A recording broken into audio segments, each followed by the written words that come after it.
পুলিশকে ফোন দেবো। প্লিজ আমাকে ক্ষমা করে দাও, প্লিজ প্লিজ আমাকে ক্ষমা করে দাও প্লিজ। কেটা আম পড়েছে?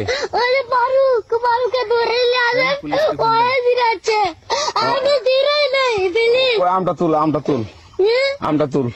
কোনটা আম? হ্যাঁ এই জাম, আরে এই জাম, এই জাম, এই জাম, ওরা ছিঁড়ে দিছে, আপনি ছিঁড়ে দিই প্লিজ। তো একটু দূরে দাঁড়া, দূরে দাঁড়া, কি ওখানে দাঁড়া। তো এখন ওই পুলিশ ডাকবো। পুলিশ ডাকবেন? প্লিজ ক্ষমা করে দাও। আর আসবি না এখানে, বুঝছিস? এই কানিস না, আর আসবি না এখানে, জীবন আসবি না। আচ্ছা হলো? আচ্ছা, কান্দার আর আর জীবন আসবি না। জীবন আসিনি। আচ্ছা যা।